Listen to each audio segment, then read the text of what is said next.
자, 이제 공연을 시작하는데요. 저는 음악에 대해서는 솔직히 문외한입니다. 제가 이 자리에서 음악을 통해서 뭘 어떻게 한다라는 것은 어불성설이고, 다만 이 음악과 더불어 음악만 진행하기에는 좀 아쉬움이 있기 때문에 음악과 함께 우리가 몽골 반점이라는 테마를 가지고 우리 선생님과 1시간 15분 정도 같이 음악을 나누는 걸로 하겠습니다.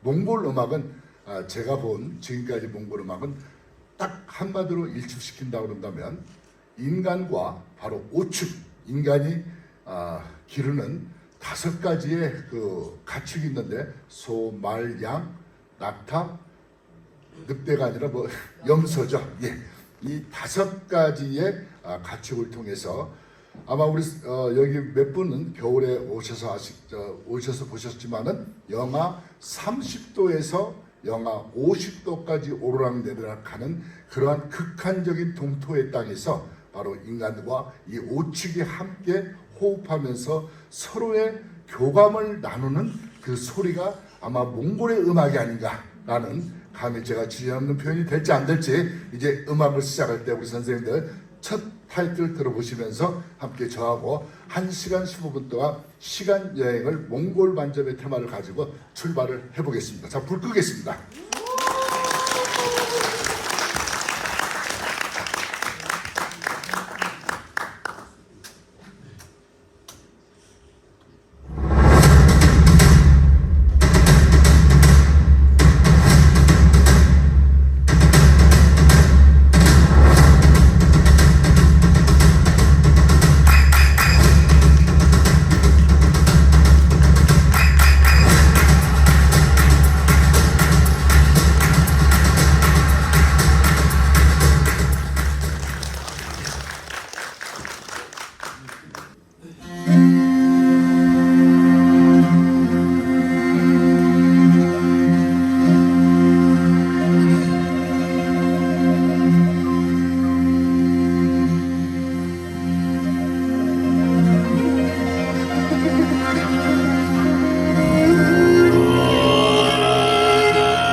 되게 먹고 챙겨서 되게 먹고 챙겨서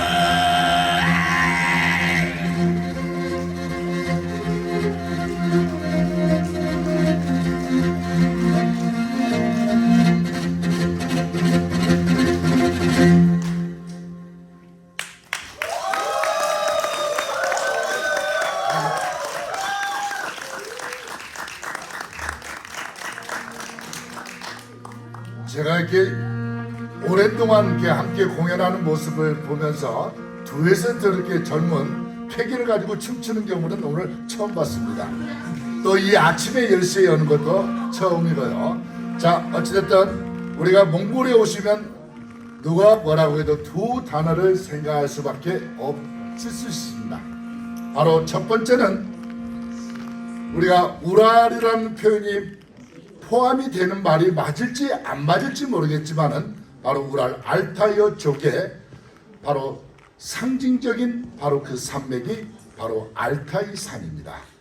이곳 울란바토르에서 1900km 지점에 떨어져 있는 알타이를 경계로 해서 바로 그 시작하는 첫 번째 알타이 산과 두 번째 우리가 기억해야 할 단어가 바로 시베리아 때 기후를 들 수가 있습니다. 이 시베리아는 누가 뭐라고 해도 1890년 인간의 생각은 도저히 감당할 수 없는 철도의 공정을 시작했던 바로 시베리아 횡단 열차가 블라디보스톡에서 모스크바까지 9,288km라고 하는 엄청난 그런 대공정의 시작이 우리 선생님이 제일 먼저 떠오르는 시베리아 하면 누가 말하고 해도 바로 닥터 지바고를 연상할 수밖에 없습니다. 지바고가 자기 가족들과 함께 시베리아로 낙향을 하면서 잠시 우랄 산맥에 머물러서 기차 화문을 열고 바라보는 이 시베리아의 평원과 그 평원이 아닌 서로는 우리에게 정말 대한민국 남녀노소의 바로 노망의 표현이 될 수 있는 시베리아 횡단 열차를 기억나게 하는 두 번째 음악을 통해서 계속 이어가겠습니다.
설마 저한테 브라보는 아니겠죠? 감사합니다. 자, 러시아 전 국토의 5분의 4를 차지하는 시베리아 떼는 시작점은 다름 아닌 우랄 산맥을 건너자마자 맨 먼저 만나는 시비리 강을 만났다고 해서 거기서부터 1589년 이후부터 그 전의 땅은 몽골리아 땅이지만 지금은 러시아영으로 되어 있지만은 바로 시비리 강을 건넜다라고 해서 거기서부터 시베리아가 시작이 되었다고 합니다. 오늘날 우리가 너무나 잘 알고 있는 바로 미국령으로 소속이 되어 있지만은 바로 알래스카까지가 바로 지금 이야기하는 시베리아 때 툰드라 기후를 형성하고 있는 곳이 바로 그 지역이기도 합니다. 바로 시비리 강을 건너자마자 제일 맨 먼저 우리가 몽골 반점을 만나야 할 주제가 바로 바이칼 호수를 만나게 됩니다. 바이칼 호수는 전체 둘레가 2200km, 길이는 637km에 우리 서해상에서 만나는 수심은 50에서 70이 평상적인 수심이라고 하는데 바로 바이칼 호수는 1700m의 수심을 갖고 있는 곳이기도 합니다. 우리 선생님 너무나 잘 아시는 것처럼 선녀와 나무꾼의 이야기와 바로 우리한테는 실정적으로 각색이 돼서 들려지고 있는 이 바로 이 인담수의 이야기가 시작이 되는 곳이 바이칼이기도 합니다. 다음 곡 들어보시겠습니다.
제가 지금부터 말씀 올리는 것은 판단국이나 어느 특정 종교에 국한시키지 않고 바로 몽골사 기준에서 여러 선생님들이 쓰신 내용을 토대로 말씀 올리는 거니까 오해가 없으시길 바랍니다.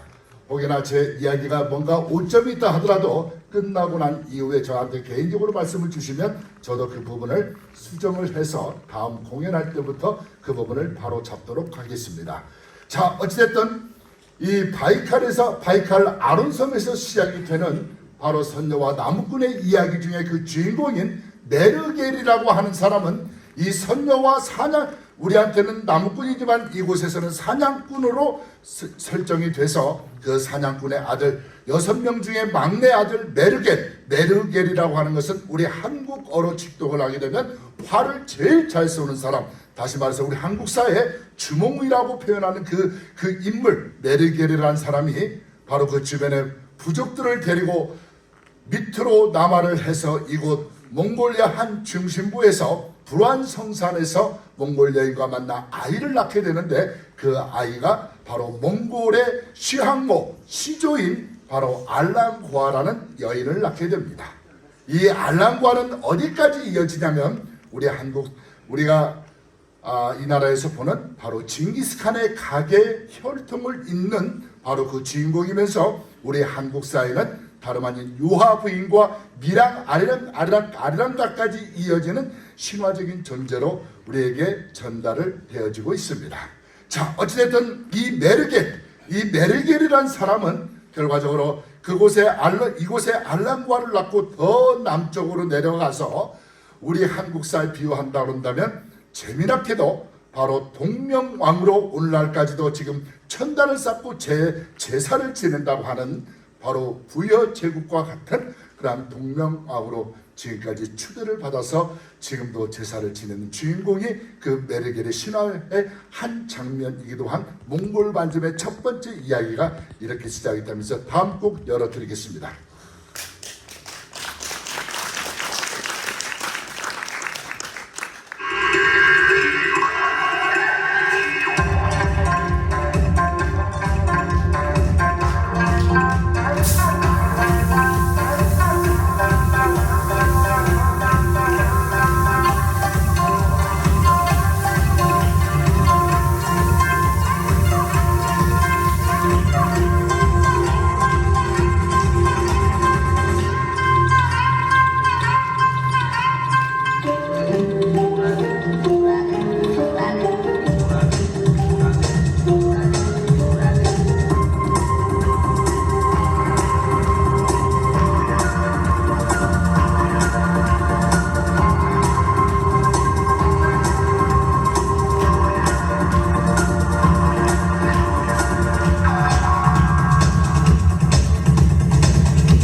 이 메르겔의 후손이 바로 우리가 멀리서나마 들었던 바로 흉노 제국입니다.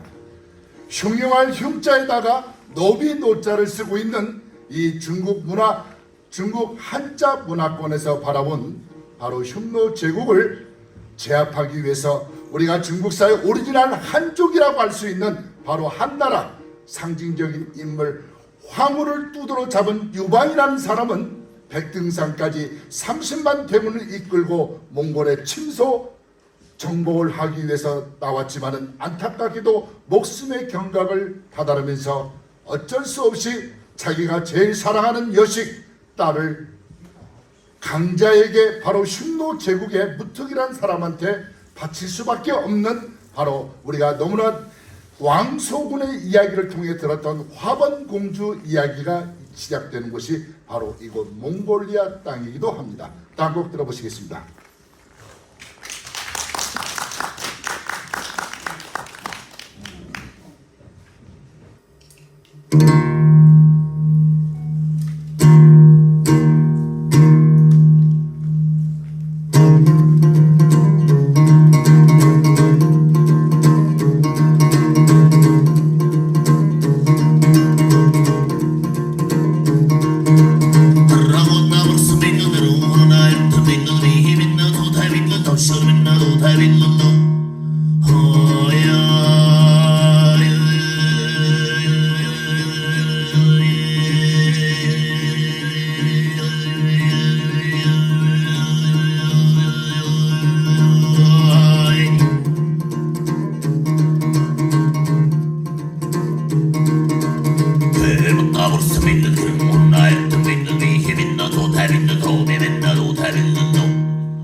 중국사의 상징적인 왕조인 이 한나라는 우리가 너무나 잘 알고 있는 것처럼 10년, 20년이 아닌 200년에 가까운 조공을 바친 나라가 바로 이 흉노 제국이었습니다. 우리는 한 문제를 통해서 잠깐 역사 중국사의 최고의 사가인 바로 우리가 사마천 사기를 통해서 한 페이지밖에 나와 있지 않는 바로 흉노 열전을 통해서 우리가 만나볼 수 있는 중국과 바로 흉노의 이야기는 200년이라는 엄청난 그러한 조공의 관계를 가지고 있지만 안타깝게도 이후 융성했던 흉노도 어쩔 수 없이 쇠락의 길을 걸으면서 새 갈래의 길을 선택하게 됩니다. 바로 우리가 이야기는 서쪽으로 넘어가서 정말 우리 상상도 못했던 바로 4세기에서 5세기까지의 바로 서양사의 아주 유대한 하나의 인물이 태어나기 시작하는데, 그 인물이 다름 아닌 흉노 씨의 후손인 바로 훈족, 그 훈족의 상징적인 인물이 바로 아틸라라는 사람입니다. 이 아틸라가 서유럽을 평정을 하면서 우리가 이야기하는 바로 서로마가 476년에 멸망을 하게 된 게르만 민족의 대이동에 촉발을 시켰던 인물들이 바로 서쪽으로 넘어간 흉노의 후손인 바로 훈족으로 나타나는 민족의 우리가 한 페이지를 접해볼 수가 있습니다. 다음 들어보시겠습니다.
아이고, 너무 환성이 좋으니까 제가 흥분이 됩니다.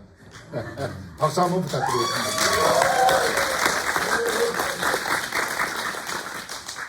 서노마가 쇠락의 길을 갖게 된 바로 그 촉발된 그 바로 훈족을 통해서 우리가 한 갈래가 동쪽으로 넘어가게 되는데, 우리 한국사에 소개되는 바로 해초 스님을 통해서 우리가 만날 수 있었던 바로 파미르 고원을 넘어 우리가 이야기하는 바로 알타이 산에서 바로 스키타이 문명과 흉노가 결합을 해서 우리 한국사의 정사가 아닌 야사에 나와 있는 바로 신라의 천년 제국을 형성했던 황금 문명을 이루었던 제국이 바로 그 신라의 그 뿌리는 야사로만 등장하는 바로 흉노의 일부였다라는 것을 오늘날 일부 제야 사학자들은 이야기를 하고 있습니다. 어찌됐든 그 흉노의 김일지의 후손이 지금 이야기하는 김수로를 통해서 신라까지 이어지는 두 번째 흉노 몽골 반점의 이야기를 다음 곡 듣고 이어가겠습니다.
저렇게 필의 긴 호흡을 갖고 있는 젊음이 너무나 좋습니다. 박수 박수.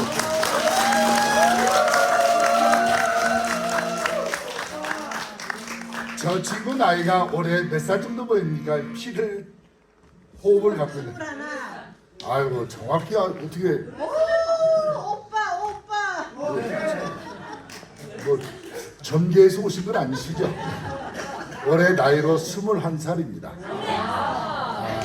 어렸을 때 5살 때부터 저런 훈련이 되지 않으면 저런 필의 호흡과 바로 지금 이야기하는 흠이 이 나라에서 가지고 있는 바로 몽골 남성이 유일하게 저러한 창법을 가지고 할 수 있는 노래는 그 어렸을 때부터 득음을 하지 않으면 감당이 안 된다고 합니다. 자, 어쨌든 우리가 경주에 가서 첫 번째 만나는 느낌은 누가 뭐라고 해도 커다란 봉분을 만나볼 수가 있습니다. 그래서 우리가 정확한 왕의 연대나 왕의 기록이 없는 우리가 무덤을 총이라고 붙인다고 하는데, 바로 황남대총, 황남동에서 발굴이 되었기 때문에 황남대총.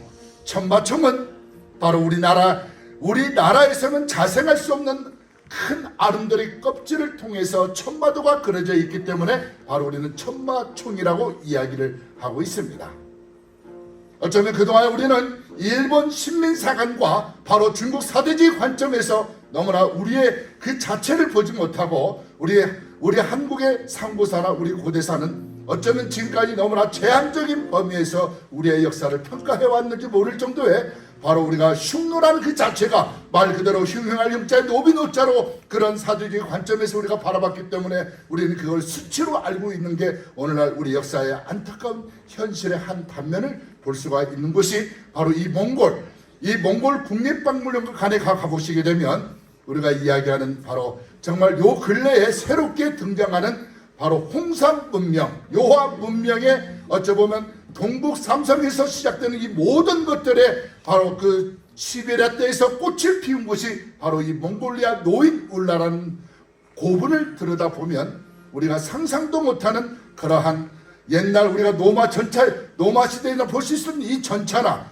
엄청난 이 직물의 관계들이 그 무덤 안에서 발굴되면서 우리가 새롭게 조명받아야 할 바로 몽골사와 바로 우리 한국사가 있다는 것을 두 번째 우리가 만나는 바로 흉노의 관계성을 이야기를 드리면서 다음 곡 이어서 들어보겠습니다.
역시 답습하는 것은 누가 뭐라고 해도 우리 한민족의 같은 맥락인 것 같습니다. 저렇게 역동적이고 함께 호흡할 수 있는 게 바로 우리가 이야기하는 몽골 만점의 의미도 함께 여기서 부여할 수 있는데, 우리가 한 가지, 우리가 그동안에 너무나 우리가 백이민족, 단일민족이라는 그 한 터울에 묶여서 바라보는 우리의 상고사를 다시 한번 생각하면서 우리가 만나볼 수 있는 것이 몽골이 아닌가라는 말씀을 올리면서 아마 이 친구가 지금 또한 뒤에서 노래하는 저들의 모습을 가만히 얼굴을 바라보면 우리가 특이한 한 부분을 느낄 수가 있습니다. 우리는 오늘 좀 더 힘들고 어려워도 모으면 유산이고 쓰면 재산이라는 그 내용도 있는 것처럼 우리는 너무나 내일에 대한 비전만 가지고 우리 앞으로의 희망만 가지고 허리띠를 졸라매는 게 우리 민족의 안타까운 그러한 지난 시절의 아픔이 있었지만 몽골 사람들은 아무리 어렵고 힘들어도 결단코 내일이라는 기준을 세우지를 않습니다.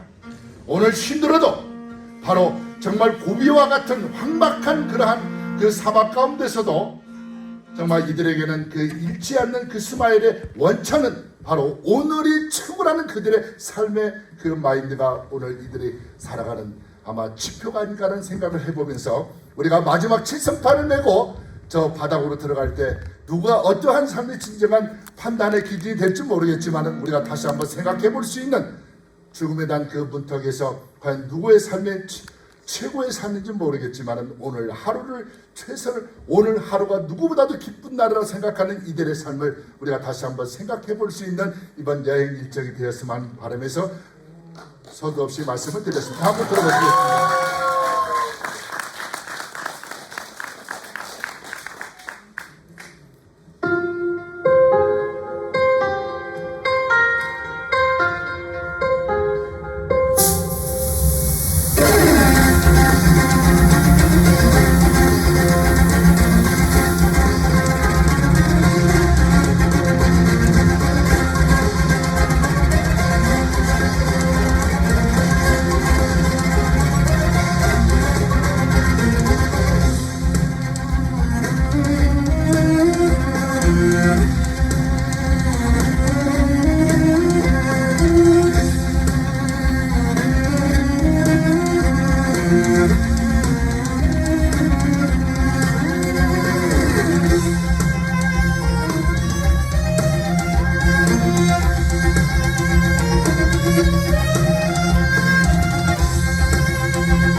갓 탤런트 프로그램을 통해서 최우수상을 받았던 두 친구의 마두군의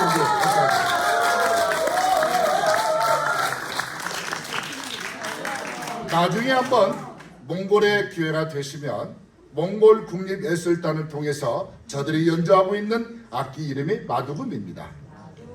말 그대로 말맞자에 머리두라고 표현할 수 있는 저 마두금의 음색은 비올라부터 콘트라베이스까지 약 50여 명이 관현악 형태의 교향곡을 들을 때 보면 과연 어떻게 저러한 작은 통을 통해서 저런 웅장한 소리를 낼 수 있는가를 정말 평가해봐. 우리가 다시 한번 몽골인들의 그러한 탑승 능력, 다시 말해서 저들의 고유의 소리를 가지고 바로 전 세계 패권을 통해서 받아들였던 그러한 음악의 예술적인 그 부분의 그 테마를 보면 정말 우리가 상상도 못하는 300만 인구의 저러한 음악적인 요소를 함께 저런 젊은 20대 친구들이 끌고 간다는 게 이 나라의 비전이라고 이야기도 할 수가 있습니다. 박수 들어보시겠습니다.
이 공연장이 지어지고 이런 뜨거운 함성은 정말 오래간만에 들어봅니다.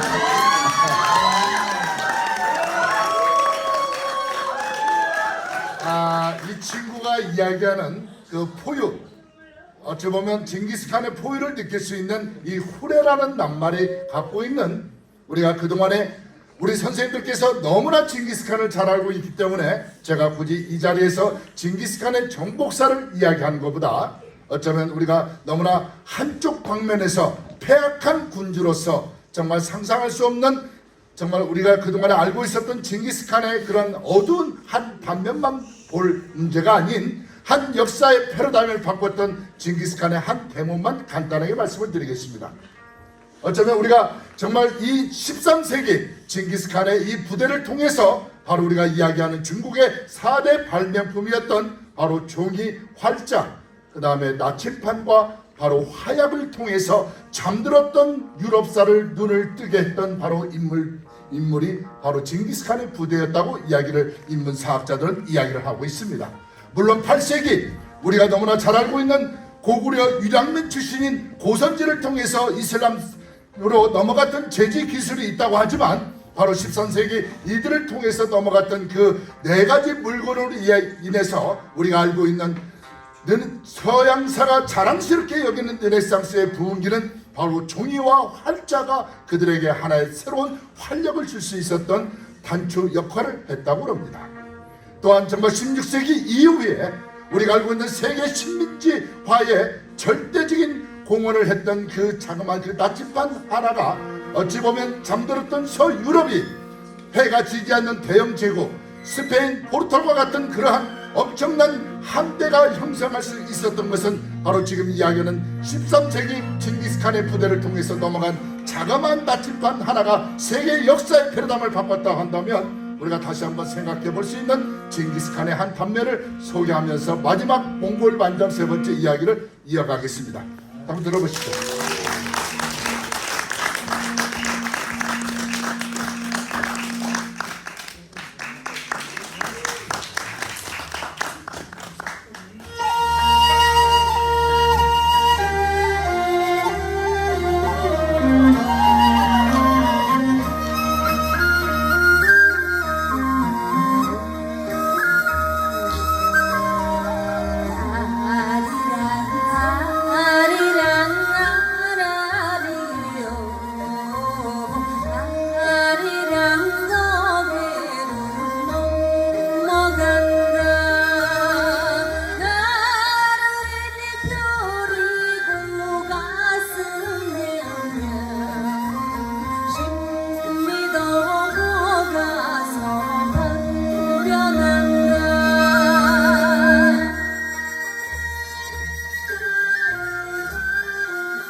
우리가 아리랑을 들으면 언제 들어도 먹먹한 게 또 아리랑인 것 같습니다. 그래도 얼마 되지 않는 짧은 공연을 통해서 저렇게 나름대로 최선을 다하는 아리랑에 노래하는 저 친구들 박수 한번 부탁드리겠습니다.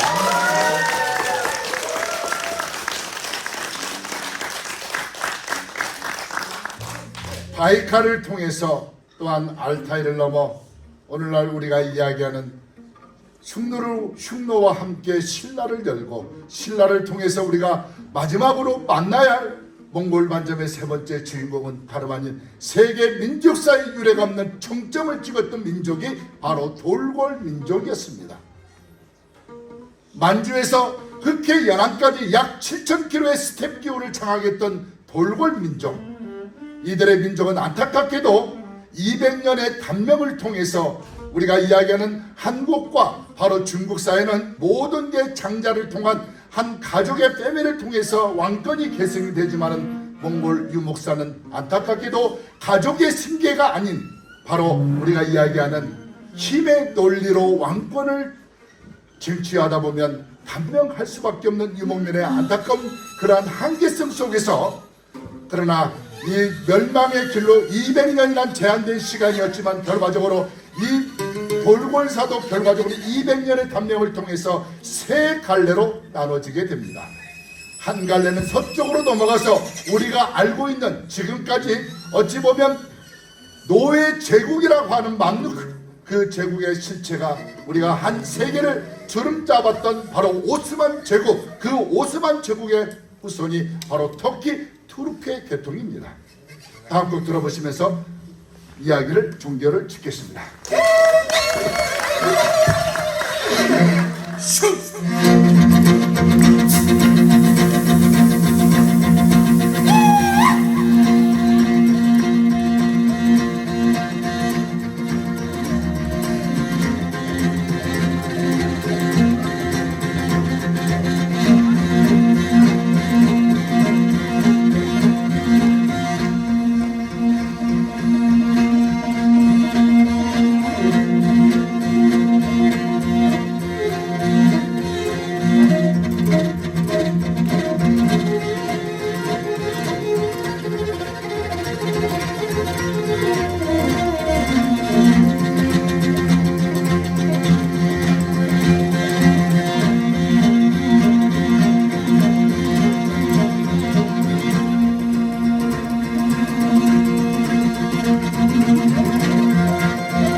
터키, 오늘날 투르크, 1950년 그들은 뭐가 아쉬워서 우리 6.25 동란 때 세계에서 네 번째로 파병을 보낸 사실이 왜 보냈을까요? 그들이 아무 생각 없이 그냥 우방이라는 이유 하나만 가지고 그들이 세계에서 네 번째로 많은 파병을 보낸 게 아니었다라고 그들은 이야기를 하고 있습니다. 우리는 그들이 이야기하는 형제라고 이야기할 수 있는 그 이유조차 몰랐던 게 바로 우리 한국사 제한된 우리의 상고사였다는 것을 다시 한번 느낄 수 있는 부분이 다름 아닌 터키 이 돌고래 시족인 이 터키는 오늘날 우리가 이야기하는 한 부류가 동쪽으로 넘어가면서 그 부류가 우리가 오늘날 이야기하는 바로 대조영과 만나서 바레사를 열었다라고 그들은 이야기를 하고 있습니다.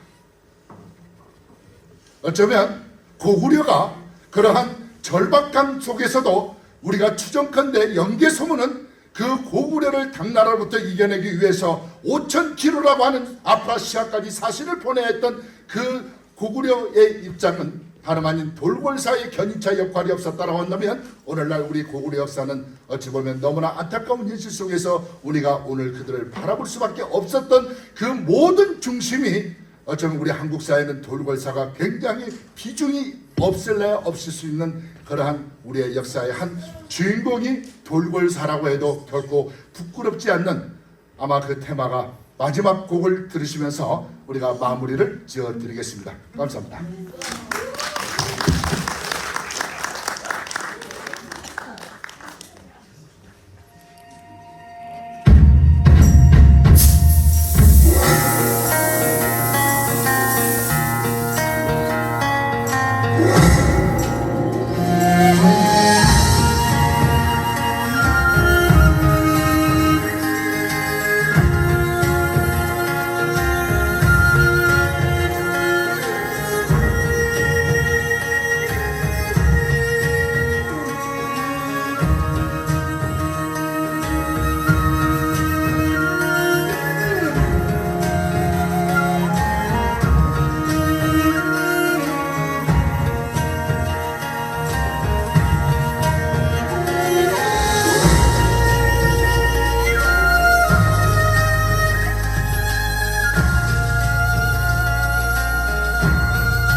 어때? 공연 잘 보셨습니까?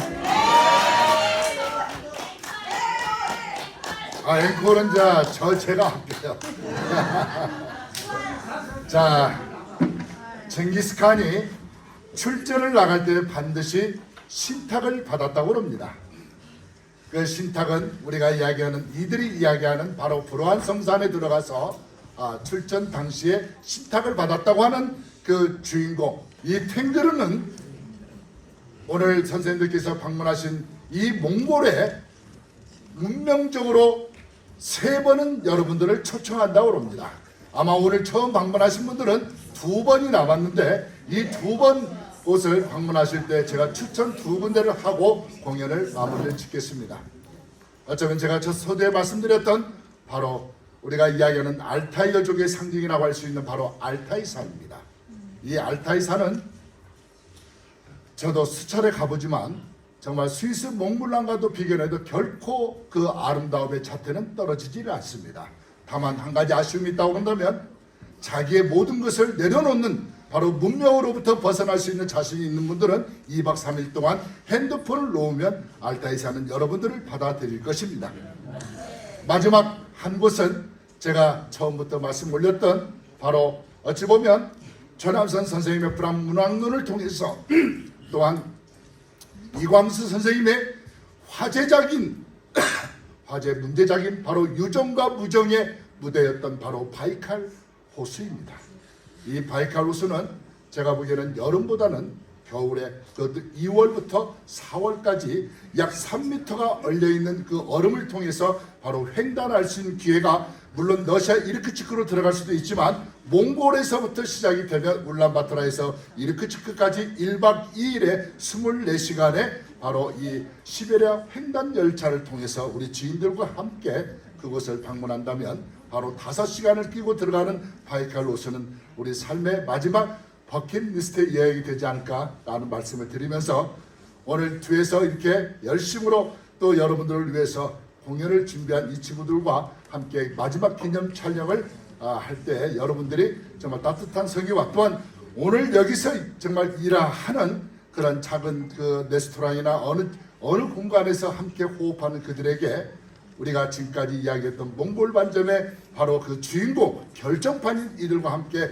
여러분들이 가지고 있는 그런 작은 성의가 이들에게는 정말 큰 아마 소망이 될 거라고 생각을 드리면서 두서없는 이야기 여기까지 들어주시죠. 대단히 감사했습니다. 고맙습니다.